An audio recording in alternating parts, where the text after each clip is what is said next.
하나님의 말씀 여호수아 1장 1절에서 9절까지의 말씀이 되겠습니다. 하나님의 말씀을 봉독합니다. 경청하여 주십시오.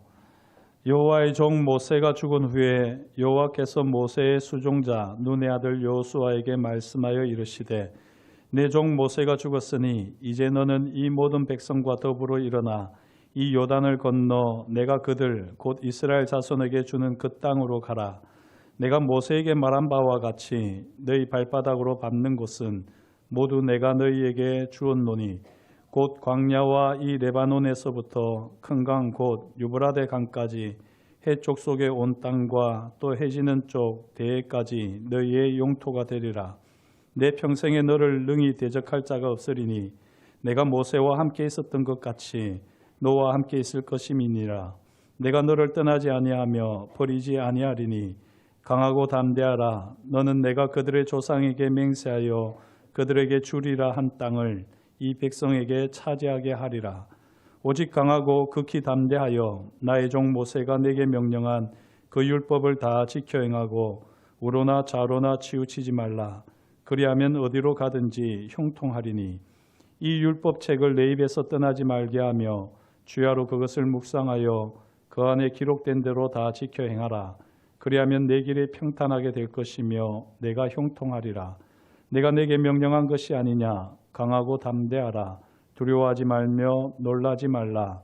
내가 어디로 가든지 내 하나님 여호와가 너와 함께 하느니라 하시니라. 아멘. 이 말씀을 함께 은혜를 나누기 전에 먼저 기도하겠습니다. 하나님 아버지, 이 시간 세상에 속한 모든 것들을 십자가 앞에 내어놓고 오직 주님의 말씀 앞에 있습니다. 상하고 찢긴 우리 마음을 주님께서 친히 만져주옵시고 이 마음에 주님의 말씀만이 가득히 담기는 복된 시간 되게 하여 주옵소서. 말씀을 전하는 자나 듣는 자가 하나 되게 하시고 무엇보다도 부족한 사람의 죄와 허물은 십자가 보혈로 덮어주옵시며 오직 주님의 음성이 들려지고 주님의 말씀만이 오롯이 심겨지는 복된 시간 되게 하여 주옵소서. 모든 것을 감사드리오며 예수님의 이름으로 기도드립니다. 아멘. 피카소가 스페인 한 카페에서 네프킨에 그림을 그리고 있었습니다.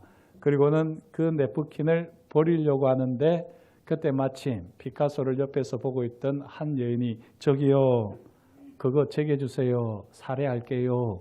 이렇게 말을 했습니다. 그러자 피카소가 뭐라고 대답을 했을까요?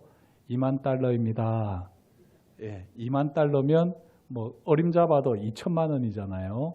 예, 깜짝 놀랐겠지요. 어이없다는 듯이 여인이 말을 합니다.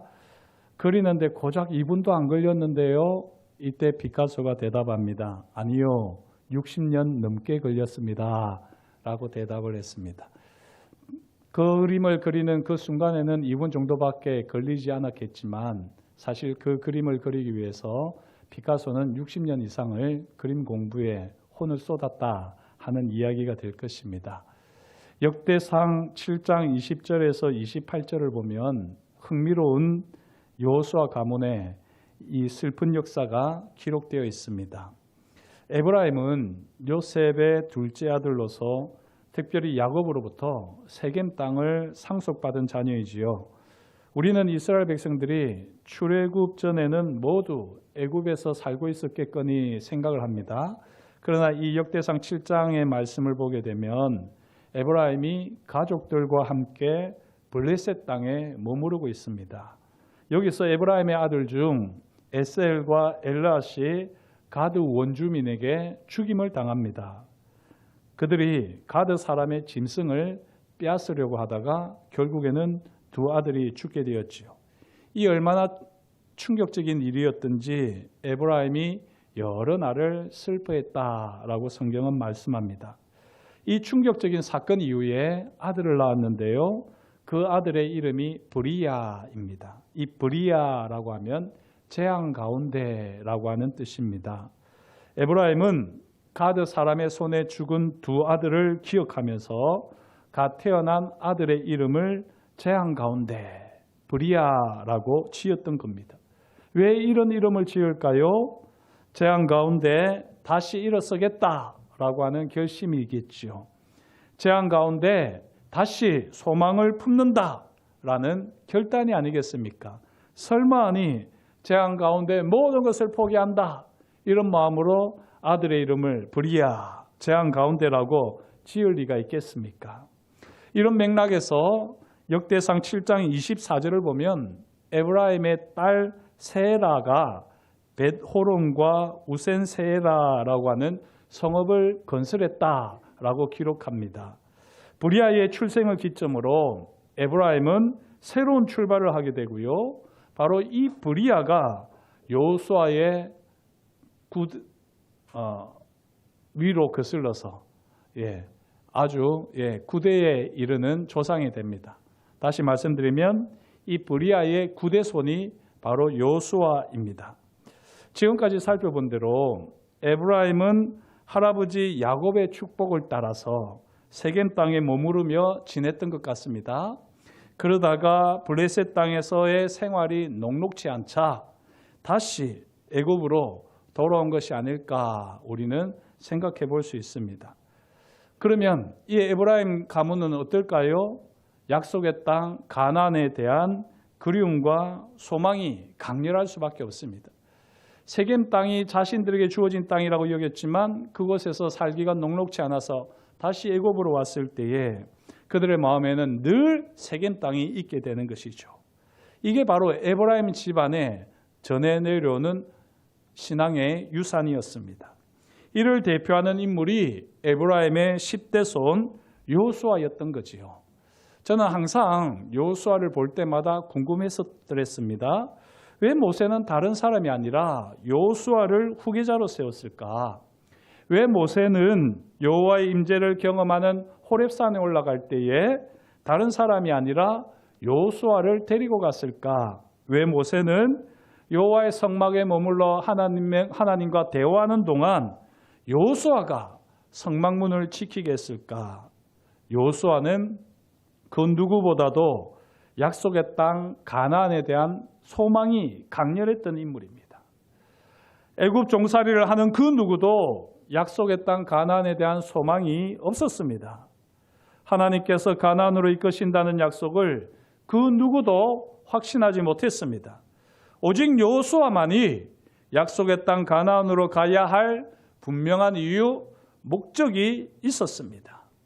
오직 여호수아만이 하나님의 약속을 붙잡고 약속이 성취되기를 바라는 간절함이 있었습니다. 그래서 그 누구보다도 여호수아는 가까이에서 모세를 섬길 수 있었습니다. 가까이에서 모세를 섬기며 여호수아는 모세를 잇는 지도자로 훈련을 받았던 거지요. 바라기는 저와 여러분들에게도 이 여호수아와 같은 은혜가 있기를 축복합니다. 다른 사람들에게는 없는 하나님께서 우리 부모님, 우리 할아버지, 할머니 그 윗대로부터 내려오는 이 믿음의 유산을 가지고 이 하나님께서 우리 조상들에게 주신 약속이 내 때에 반드시 이루어지기를 원합니다 라고 하는 이런 간절한 소망을 가지고 우리가 신실하게 하나님 앞에 서게 될 때 이 시대에 여호수아처럼 하나님 앞에 귀하게 쓰임받을 줄 믿습니다. 혹 제가 신앙의 첫 때인데요 라고 하면서 제게는 물려받은 믿음의 유산이 없습니다. 그렇다고 실망하지 마십시오. 이제부터 믿음의 유산을 다음 세대에게, 자녀들에게 물려주면 됩니다. 그러려면 정말 여호수아처럼 더 하나님 앞에 신실하고 거룩한 예배자가 되기 위해서 우리 자신을 훈련하는 그런 사람이 되어야 할 것입니다. 오늘 말씀을 보면 여호수아는 모세를 가까이 따르면서 두 가지를 경험했습니다. 3절 말씀을 보시면 내가 모세에게 말한 바와 같이 너희 발바닥으로 밟는 곳은 모두 내가 너희에게 주었노니 여호와께서 모세에게 말씀하심을 여호수아는 경험했습니다. 여호수아는 하나님께서 모세에게 말씀하신 약속을 분명하게 압니다. 너희 발바닥으로 밟는 곳은 모두 내가 너희에게 주었노라. 이 약속은 모세에게 주었을 뿐만 아니라 동시에 여호수아와 이스라엘 백성에게도 주신 약속입니다. 모세를 통하여 여호수아는 하나님의 약속을 누구보다도 확실하게 믿었습니다. 둘째, 여호와께서 모세와 함께 하심을 여호수아는 경험했습니다. 5절입니다. 내가 모세와 함께 있었던 것 같이 너와 함께 있을 것임이니라. 내가 너를 떠나지 아니하며 버리지 아니하리니. 여호수아는 하나님께서 모세와 함께 있었던 것을 분명하게 합니다. 아무리 위기의 순간, 절망과 포기의 순간에도 여호와께서 모세와 함께 있었던 것을 가까이에서 지켜보았던 여호수아입니다. 40년 동안 모세를 수종들며 이 두 가지를 확실하게 경험한 여호수아는 이제 하나님의 말씀을 따라 강하고 담대하면 됩니다. 여호와 하나님께서 여호수아에게 3번이나 거듭하여 명령하시지요. 강하고 담대하라. 6절, 7절, 9절 3번에 거쳐서 강하고 담대하라 말씀하십니다. 왜 하나님께서 이처럼 3번씩이나 반복해서 명령하실까요? 여호수아가 그만큼 강하고 담대하지 못하다는 의미일 겁니다. 모세가 아닌 다른 사람과 비교해 보면 여호수아는 강하고 담대한 사람입니다. 하지만 여호수아가 스스로 생각하기를 내가 어떻게 모세를 대신할 수 있단 말인가? 내가 어떻게 모세처럼 여호와께서 말씀하시는 것을 들을 수 있단 말인가? 내가 어떻게 모세처럼 여호와께서 함께 계심을 구체적으로 보여줄 수 있단 말인가? 모세와 비교하는 순간 여호수아는 강하고 담대할 수가 없었습니다. 여호수아는 감히 하나님의 종 모세와 자신을 비교할 마음조차 가지지 못했습니다. 이런 여호수아를 향하여 하나님께서는 3번에 거쳐서 말씀하십니다. 강하고 담대하라. 그런데요, 참 흥미롭습니다.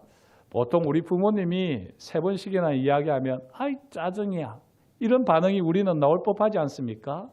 그런데 오늘 말씀을 보면 하나님께서 똑같은 말씀을 3번이나 하시는데 우리에게는 전혀 잔소리로 들리지 않습니다. 물론 하나님께서 말씀하시는데 어떻게 감히 잔소리로 여기겠습니까마는, 그러나 하나님께서 거듭거듭 말씀하시지만 이 하나님께서 말씀하시는 데는 참 나름대로 요령이 있으신 것 같아요. 기술이 있으십니다. 잔소리로 들리지 않는 기술을 하나님께서는 가지고 계십니다. 똑같은 말씀을 3번이나 반복하시지만 그걸 들으면서 지치거나 거부감이 들지 않습니다. 그만큼 하나님께서는 여호수아의 마음을 살피시면서 하나님의 친절을 베푸시면서 거듭거듭 말씀하고 계시다는 겁니다. 이걸 이제 우리가 조금 더 자세히 살피겠는데요. 6절 말씀 강하고 담대하라 명령이지요. 그리고 조상에게 맹세한 땅을 네가 차지하게 하리라 약속을 하나님께서 주셨습니다. 지금 여호와 하나님께서는 명령과 약속으로 말씀하십니다. 이때 여호수아는요, 모세처럼 이런 질문을 할 수도 있습니다. 제가 무엇이간데, 제가 어떤 사람이길래 조상에게 맹세한 땅을 제가 차지하게 하겠습니까? 라고 물을 법도 한데요, 여호수아는 이런 질문을 하지 않았습니다. 어쩌면 했을지도 모르겠지만 의도적으로 성경은 여호수아가 이런 질문을 하지 않은 것처럼, 아니 하지 않은 것으로 이렇게 기록을 하고 있습니다. 모세와 다른 여호수아를 보여주기도 하고요. 동시에 여기서 우리는 하나님의 친절을 볼 수 있는 거죠. 만약에 하나님께서 이렇게 6절로 말씀을 하시고 조금 오래 있었다면 그 멋쩍어서 어쩌면 여호수아가 먼저 말을 꺼냈을지도 모릅니다. 하지만 부정적인 생각이나 감정이 머무를 틈도 허락하지 않으시면서 하나님께서는 곧바로 7절의 말씀을 하시는 겁니다. 이게 바로 하나님의 친절입니다. 하나님의 친절. 7절 말씀, 오직 강하고 극히 담대하라. 똑같은 명령이지요. 조금 더 강하고 담대하라보다 더 구체적인 명령을 하셨습니다. 그리고는요, 나의 종 모세가 내게 명령한 그 율법을 다 지켜 행하고 우로나 좌로나 치우치지 말라 제안을 하십니다. 그리고 나서 그리하면 어디로 가든지 형통하리라 약속을 주셨습니다.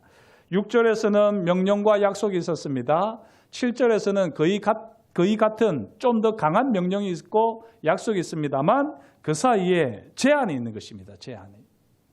사랑하는 성도 여러분, 자녀들에게 말씀을 하실 때는 똑같은 말씀을 여러 번 하지 마십시오. 분명히 잔소리로 듣습니다. 똑같은 말을 한 다음에는 제한을 하십시오. 제한을. 조금씩 말을 바꾸시고 상대방의 마음을 살피시고 그렇게 하게 되면 오히려 대화가 되고 마음을 나누게 될 것입니다. 물론 이게 오늘 교훈의 핵심은 아닙니다. 자, 이렇게 하나님께서 제안을 하셨는데요.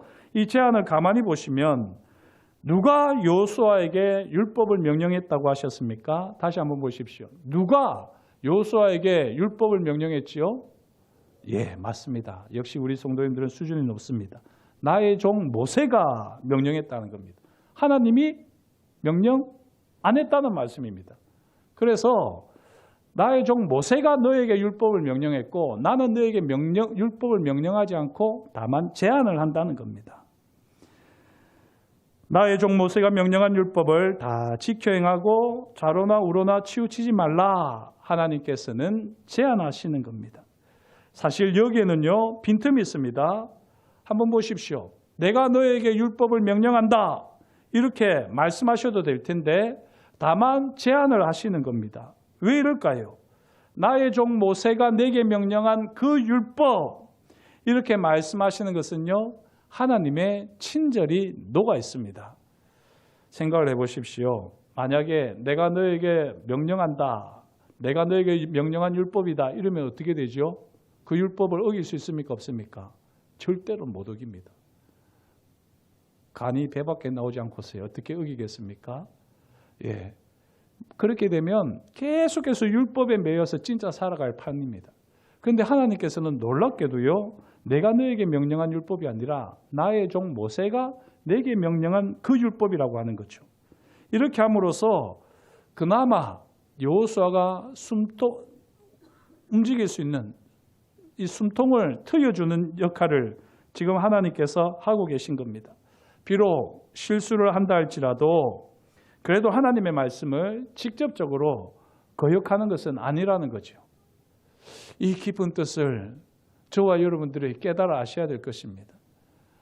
그리고 여기서 조금 더 깊이 율법을 보게 되면요, 나중에 예수님 시대에는 율법을 완성하기 위해서 오셨다라고 말씀하시면서 율법 자체로는 거기에는 언제든지 부족함이 있다는 것이거든요.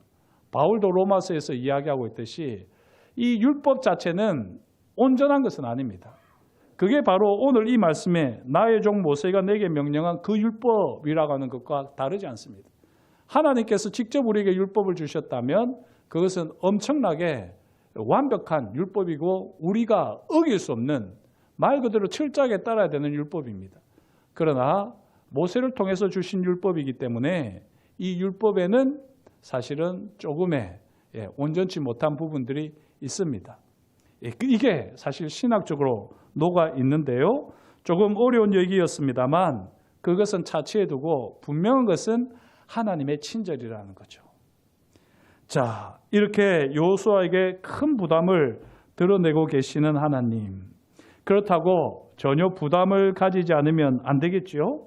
그래서 그 율법을 다 지켜 행하고 우로나 좌로나 치우치지 말라 하나님께서 제안하십니다. 어떻게 해야 우로나 좌우로나 치우치지 않을 수 있겠습니까?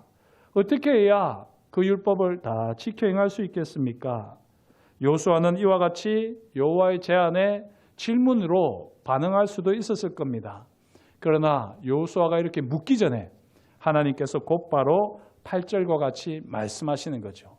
이렇게 말씀하시는 것은 하나님의 친절입니다.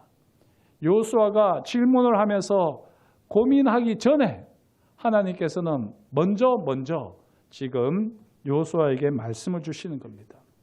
8절, 율법책을 내 입에서 떠나지 말게 하며 항상 입으로 율법책을 읽으라는 말씀이지요.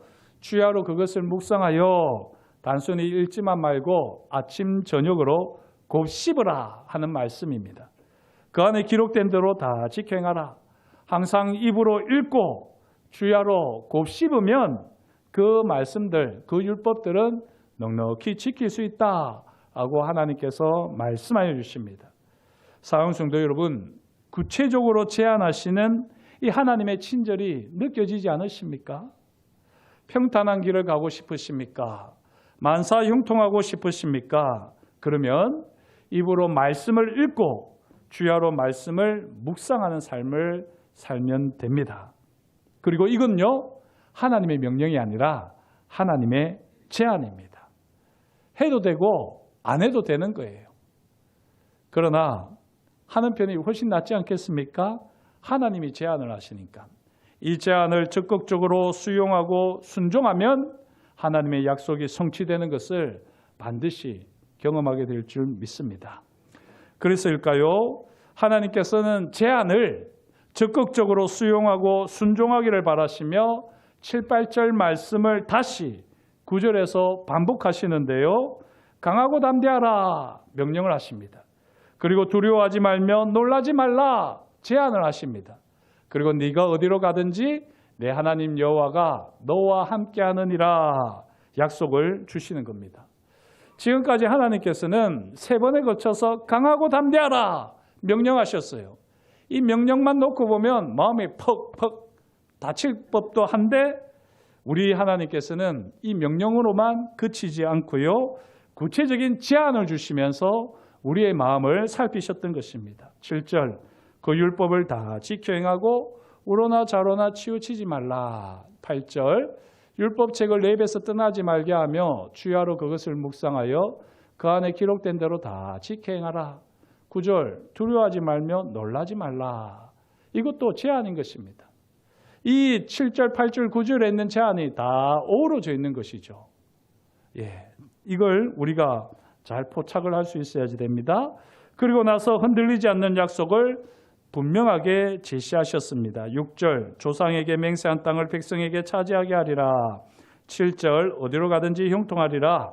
8절 내 길이 평탄하게 될 것이며 내가 형통하리라. 9절 내가 어디로 가든지 내 하나님 여호와가 너와 함께하느니라. 조금씩 표현은 다르지만 이 약속은 분명합니다. 맹세한 땅을 백성에게 차지하게 하는 것, 이것이 사실은 형통입니다. 그리고 이렇게 형통하게 되기 위해서 하나님께서 너와 함께 하겠다. 이것이 바로 하나님의 흔들리지 않는 약속인 것이죠. 사랑하는 성도 여러분, 신실하신 하나님께서는요, 약속을 반드시 성취하시는 분이십니다. 하나님의 약속이 무엇입니까? 조금 전에 보신 대로 맹세한 땅을 네가 차지하게 하리라. 어디로 가든지 형통하리라. 내 하나님 여호와가 너와 함께하느니라. 이 약속을 하나님께서는 반드시 성취하실 것입니다. 이 하나님의 성취하시는 신실하심을 더 풍성히 경험하는 저와 여러분이 될 수 있기를 축복합니다. 그런데 이 형통의 복을 누리려면요, 반드시 만족시켜야 하는 조건이 있습니다. 그것은 무엇입니까? 하나님의 명령을 따라 강하고 담대해야 됩니다. 대신에 하나님의 제안을 적극 수용하는 거죠. 하나님의 제안과 하나님의 명령을 혼돈하시면 안 됩니다. 하나님의 명령은 강하고 담대하라는 겁니다.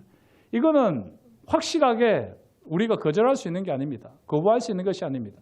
하나님의 명령이기에 우리는 어떤 상황에서도 강하고 담대해야 합니다. 그러나 그 강하고 담대해야 되는 진짜 이유는 하나님이 우리에게 주시는 제안을 적극적으로 수용하기 위해서인 거죠. 하나님의 적극적인 하나님의 제안이 무엇입니까? 좌로나 우로 치우치게 하는 복잡한 상황 속에서 우리 현대인들도 마찬가지 아닙니까? 우리는 좌로나 우로나 너무나도 치우치기 쉬운 복잡한 상황 속에서 살아갑니다. 이럴 때 두려워하거나 놀라지 말라. 오직 말씀을 입에서 떠나지 말게 하고 주야로 그 말씀을 묵상하라. 그리고 하나님이 주시는 말씀의 감동을 따라 행동하라. 이것이 바로 하나님의 제안입니다. 제안. 하나님께서 주어진 상황 속에서 우리에게 명령만 하시는 분이 아니라 제안하시는 분이심을 꼭 기억하시는 저와 여러분이 될 수 있기를 축복합니다. 제안은 뭐지요? 내가 스스로 선택을 하는 겁니다. 바른 결단과 선택을 내가 하는 것입니다. 만약에 이것을 명령으로 여기면 싫은데 억지로 해야 되는 것이겠지요. 하지만 이거 제안으로 여기면 하나님께서 왜 내게 이런 제안을 하셨을까? 그 하나님의 마음을 헤아려보고 또 하나님께서 얼마나 내 마음을 헤아리시고 나에게 친절을 베푸시는가? 그리고 하나님께서 어떤 분이신 것을 알고 하나님이 내게 주시는 약속이 무엇인지를 알기에 나는 이 제안을 선택하기로 결단을 하는 거죠. 설을 맞이해서 우리가 다시 한번 마음을 새롭게 할 텐데 새롭게 하는 소중한 주일 예배 아닙니까? 이 소중한 시간에 하나님 앞에 이제 하나님이 내게 어떤 제안을 주시든지 그 제안을 잘 분별하고 바른 결단과 선택을 하는 삶이 되게 해주십시오. 이 기도로 2024년을 살아내는 저와 여러분이 될 수 있기를 축복합니다. 윌리엄 제임스라고 하는 분이 있습니다. 이분이 아주 부유한 집안에서 태어났습니다. 하지만 어려서부터 잔병 치레를 너무 톡톡히 치르는 바람에 자신감을 잃어버렸습니다. 자신이 잘하는 거라고는 그림 그리기 뿐이다 라고 스스로 믿으면서요, 모든 일에 부정적이었습니다. 이런 아들을 항상 못마땅하게 보고 있던 아버지가 손을 써가지고요, 이 아들을 하버드 대학교 의대를 입학시켰습니다. 오늘날 치면 부정 입학에 해당하겠지만 당시에는 아주 부유한 집안이었기 때문에 이 기부를 통해서 아마 그렇게 한 듯합니다. 그러면서 이 아버지가 이런 말을 했습니다. 이번이 너에게 주어지는 마지막 기회야. 이 기회를 놓치면 더 이상 기회는 없어. 아주 단호하게 말씀했습니다. 자, 윌리엄 제임스는 어떻게 해야 할까요? 하버드 의대 가서 열심히 공부해야 되지 않겠습니까? 아버지를 실망시키지 않기 위해서라도 마지막 기회이기 때문에 최선을 다해야 할 것입니다. 그런데요, 그가 실력으로 들어간 의대가 아니잖아요. 의대를 들어갔는데 스트레스를 견디지를 못하는 겁니다. 특별히 정신병동에 갔을 때는요, 자신이 환자를 고치는 의사가 아니라 치료를 받아야 할 환자인 것을 뼈저리게 느끼는 겁니다. 그래서 그는 학업을 포기하고 인류학을 공부하겠다라고 선언한 다음 아마존으로 도망을 가버립니다. 이 아마존을 도망간 아들을 보면서 아버지는 남아있던 잔정까지 다 사라져 버립니다. 다 떨어져 버렸습니다. 아마존에서 천연두를 겪으면서요, 구사일생으로 살아나게 된 이 윌리엄 제임스가 집으로 돌아오게 되었지만 아무도 그를 반겨주지 않았습니다. 그는 심한 우울증과 함께 자살을 결심할 지경이었지요.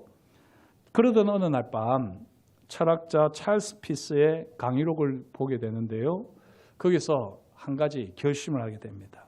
한 가지 실험을 하기로 결심을 합니다. 그렇다고 해서 뭐 어마어마한 실험은 아니고요. 그가 한 결심은 이것입니다. 그래 좋아.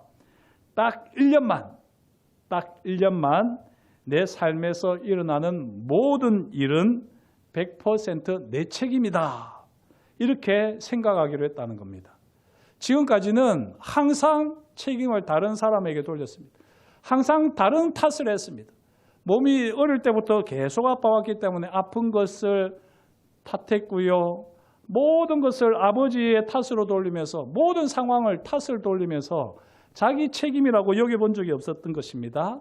그러나 딱 1년 동안 그래 일어나는 모든 일은 100% 전적으로 내 책임이다 라고 여기기로 결심했다는 것입니다. 이렇게 결심한 이후에 그의 삶은 바뀌어지면서요, 미국 심리학의 아버지라 불리는 미국 심리학을 이끄는 대부가 되었습니다. 그리고 그는 이 1년 동안에 있었던 이 실험을 가리켜서 부활이라 그렇게 부릅니다. 완전히 인생이 바뀌어지는 계기가 되었던 것이죠. 사랑하는 성도 여러분, 저와 여러분들이 참으로 우리 삶의 자리에서 일어나고 있는 이 모든 일들에 대해서 너무나도 수동적으로 반응하고 있지는 않습니까? 그리고 100% 내 책임이다 라고 하는 이런 책임감을 가지고 하나님 앞에 응답하고 있습니까? 우리가 읽는 말씀, 우리가 듣는 말씀, 그 말씀을 통해서 구체적으로 제안하시는 하나님의 친절에 온전히 응답하느냐, 이것은 전적으로 우리 자신의 책임입니다. 우리가 어떻게 책임감을 통감하면서 이 하나님께서 베풀어 주시는 친절에 온전히 반응하느냐, 구체적으로 응답하느냐에 따라서 우리의 삶의 자리는 완전히 달라지게 될 것입니다. 하나님께서는 우리에게 명령하시고요, 또 약속하십니다. 그러나 그 사이에 끊임없이 상황에 맞게 우리에게 친절하게도 제안하시는 분이십니다. 시시때때로 우리 상황에 펼쳐지는 온갖 어려움들, 그 어려움 앞에서 하나님의 친절을 경험하는 말씀 묵상, 말씀을 늘 가까이 하면서 이 하나님 앞에 선택과 결단을 바로 하고 책임을 지는 그런 하나님의 사람으로 설 수 있기를 축복합니다. 그러면 하나님께서 모든 길을 하나님의 뜻대로 온전히 열어주시는 은혜가 형통의 복이 넘칠 줄 믿습니다. 기도하겠습니다. 하나님 아버지, 주님께서 저희를 사랑하여 주시고 오늘도 저희에게 말씀하여 주시니 감사합니다. 저희의 삶의 자리를 돌아볼 때 우리가 얼마나 부족하고 연약한지를 잘 압니다. 또 오늘 말씀을 따라서 우리가 얼마나 다른 사람을 탓하고 핑계대며 하나님, 나의 책임마저도 다른 사람에게 돌리는 어리석음과 부족함과 연약함이 있었음을 고백합니다. 하나님 아버지, 참으로 하나님께서 강하고 담대하라 말씀하시오니 하나님께서 우리에게 구체적인 약속을 주시오니 하나님께서 제안하시는 그 말씀들을 잘 분별하게 하시고 올바른 선택과 결단을 통하여서 하나님이 허락하시는 그 만사 형통의 복을 누리는 우리 모두가 되게 하여 주옵소서. 설을 맞이하여 다시 한번 주님 앞에서 새롭게 결단하오니 하나님의 은혜로 충만케 하시고 주와 동행하는 하나님의 사람 되어지도록 주께서 역사하여 주옵소서. 우리 가운데 일하실 하나님을 찬양하오며 예수님의 이름으로 기도드립니다. 아멘.